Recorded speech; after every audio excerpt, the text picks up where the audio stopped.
Level 7, the cost that arrives late. You are 31. Your daughter is 9. Her name is Valentina. She has your mother's eyes and your father's stubbornness and a laugh that fills whatever room she is in. She goes to the same private school you attended. She excels at everything measurable. Her teachers call her exceptional. One evening, you are at your desk reviewing accounts and you hear her in the next room on the phone talking to a friend about a teacher she doesn't like. You hear her voice shift the way yours shifts when you are managing someone, when you are giving them what they want to prevent what they might otherwise decide to take. You hear her laugh at something that isn't funny. You go very still. You know that laugh. You have been performing that laugh since you were 8 years old at the corner of a dinner table. It is the laugh that says, I am harmless. I am no threat to you. You can relax around me. It is the laugh that built an empire. Your daughter is 9 years old. She is performing it on the phone with a school friend. She learned it the way children learn everything essential, not from instruction, but from proximity, from watching you, from absorbing the texture of survival that you radiate so fluently you forgot it was a performance. You go to the doorway. She doesn't see you. She is sitting cross-legged on her bed, working the conversation with an instinct so refined it looks like warmth, managing the other child's feelings, filing what she hears, giving just enough. You stand there and you understand something your father never understood and your uncle never understood, and none of the men who sat at those tables ever had reason to understand.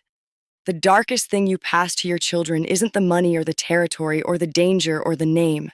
It's the performance, the smile that isn't a smile, the laugh that is armor, the knowledge that the safest thing you can be in any room is smaller than you are. She learned it from watching you be safe. She is 9 years old and she is already gone, the same way you were gone at 8, and neither of you knows it yet. You built walls to protect her. The walls taught her to be small inside them. And someday she will teach someone else, and someday after that someone else will teach someone else, because empires collapse, but the silence they teach is forever.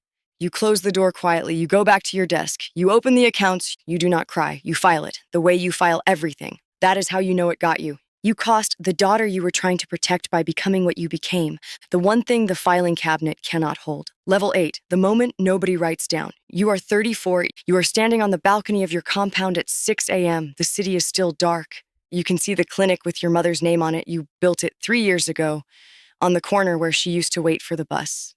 You can see the school you funded in your old neighborhood. You can see the shape of everything your father promised and never delivered, made real by the one person he never considered capable of making anything at all.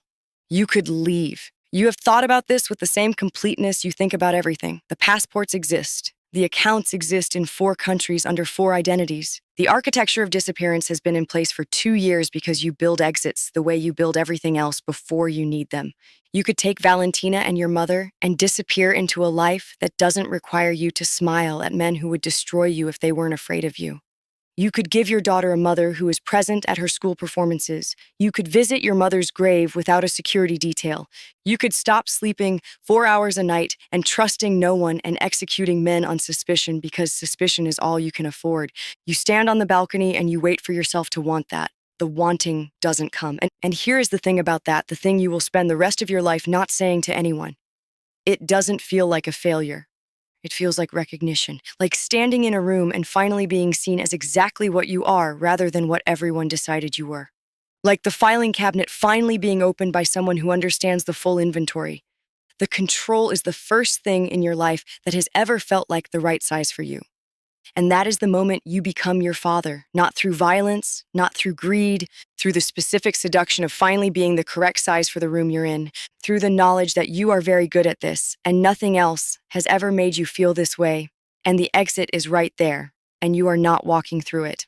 Not because you can't, because you don't want to. You understand him completely now. Not the man who took what he wanted because he could. The other one. The one who built something because he needed to be the person who built it. The one who couldn't leave because leaving would mean going back to being the person who had not yet built it.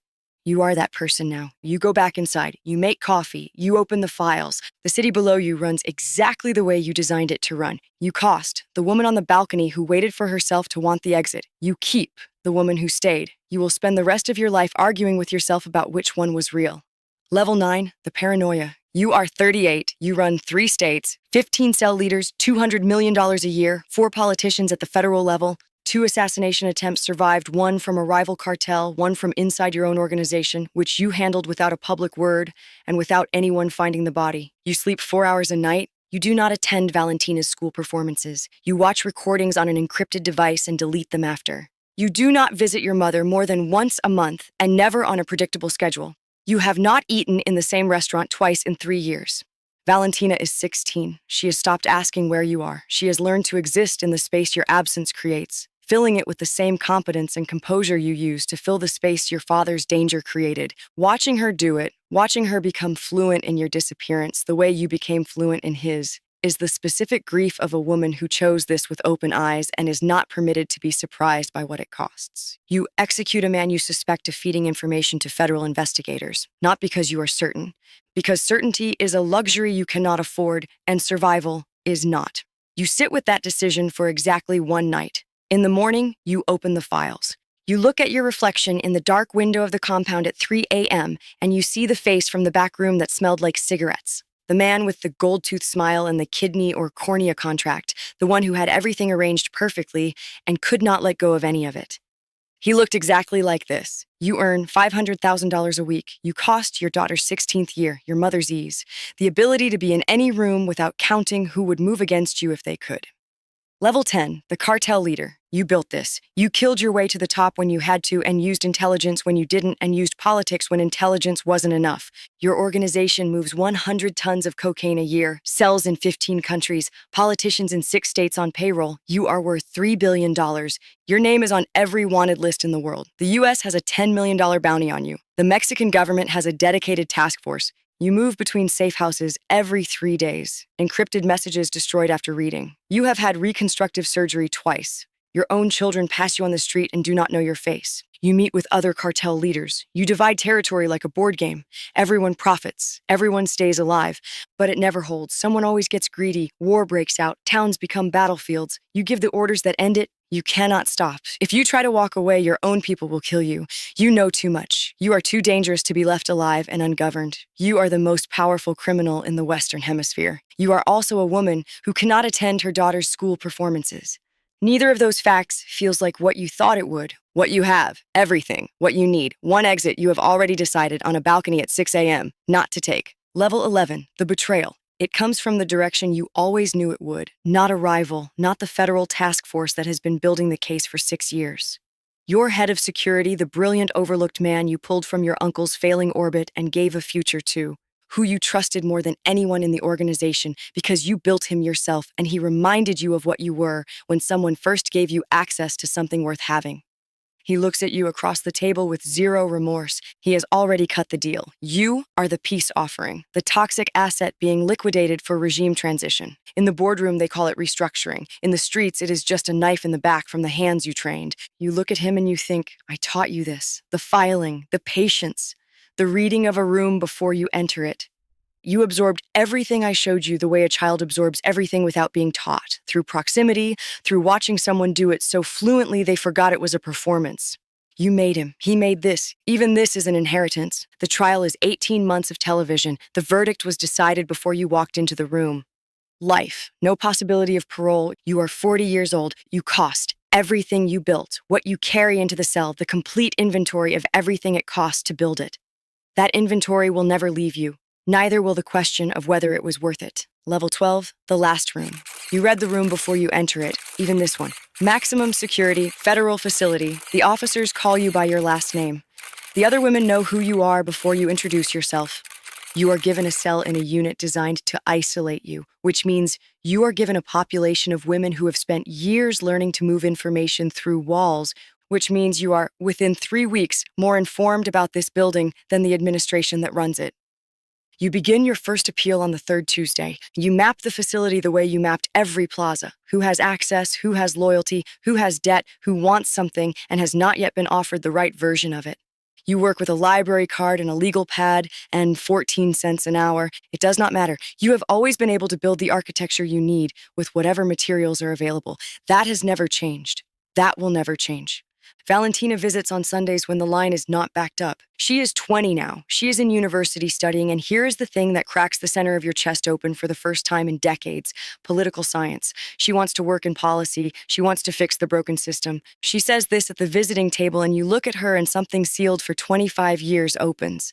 Something that sounds like the memory of a girl at the corner of a dinner table who wanted exactly that, who was going to do exactly that before the world she was born into closed around her, and she filed the girl away and became something else instead. The girl under the floorboard, the one with the pen and the 17 names. The one you grieved through a dinner and never stopped grieving. Not really, not even on the balcony, not even in the compound at 3 a.m., not even when you became the most powerful person in the state. She has been in Valentina the whole time. You hold your daughter's hands across the table. You do not say this. You say, study hard. Call your grandmother. She says, I'm going to get you out. You say, I know you are. You say it because you believe it, not because of the appeal, because of who she is, because you have spent a lifetime reading what settles into people when they think no one is watching. And what has settled into Valentina underneath the survival laugh, underneath the performance she learned at 9 without being taught, is the thing you buried at 19 when you said yes across a dinner table and felt a version of yourself seal shut. The girl who wanted to fix the broken system. She didn't die. She waited. She waited in the one place your filing cabinet couldn't reach. She came out through your daughter. What you have, Valentina, your mother, the appeal you filed Tuesday, the knowledge that the most important thing you ever built, you built by accident in the only room you couldn't control. Level 13, the cycle. The organization doesn't die with you. Someone steps into the chair. Someone always does. The roots keep running. The money keeps moving. The men who calculated your worth at your father's funeral keep calculating. The cycle does not care who you were or what you built or how precisely and brilliantly you ran it. Empires collapse. The silence they teach is forever. And somewhere right now there is a girl sitting at the corner of a dinner table. Her father is talking about things he thinks she doesn't understand. She is playing with her food. She is looking at the tablecloth. She is hearing every word and filing every name and learning that what she knows is most valuable when no one knows she knows it. She is 8 years old. She is going to be very good at this. She is going to build something cleaner and quieter and more precise than anything any man in that room ever imagined possible. She is going to do it from a position of perfect invisibility, and it is going to work, and it is going to cost her everything she was before she started. She is looking at her father across the table. She is thinking she can do it better. She is right. She will be right for 30 years, and someday she will stand on a balcony at 6 a.m. and wait for herself to want the exit, and the wanting will not come. And she will go back inside and open the files, and the girl she was before all of it will go back under the floorboard. And there will be a daughter in the next room, picking up a pen. The interest starts compounding the moment she writes the first name down.